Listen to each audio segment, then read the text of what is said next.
I honestly don't know if questions have gotten harder or if we're just not satisfied with simplistic answers anymore, but it seems these days most decisions worth making have no simple answers, and somehow contradictory ideas can both be right.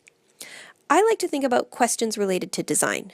So let's say we want to design a lemonade stand.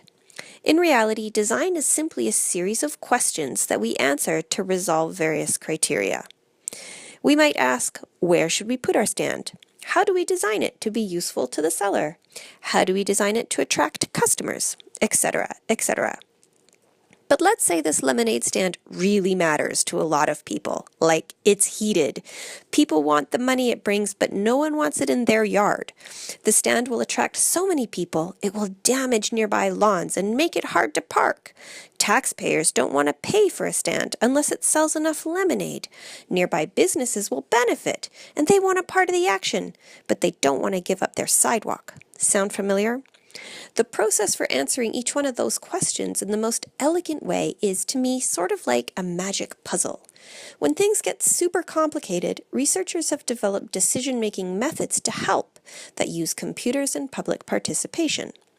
One of these methods is called multi-criteria decision analysis, or MCDA.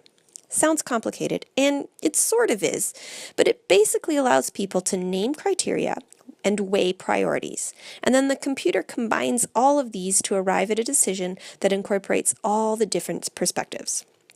Sounds maybe uber scientific, but if you understand how it works, decision making like this is actually an art because so many parts of it require inspired and creative ideas.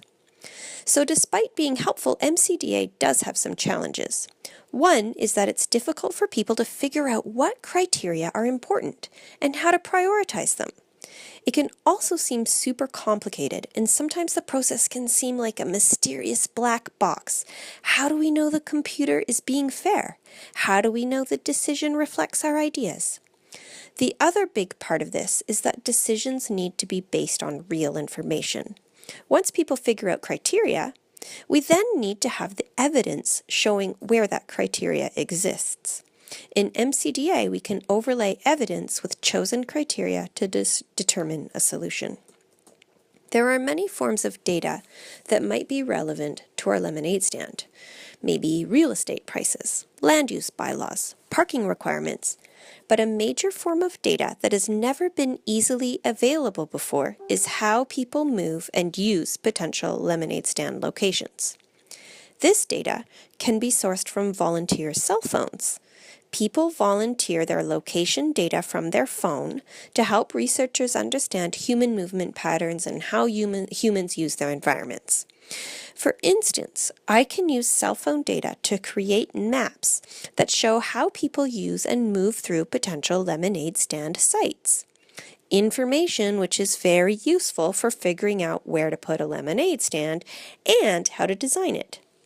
In my thesis, I am looking at ways I can use cell phone data in MCDA processes to help people make urban planning design decisions, such as where to put a lemonade stand.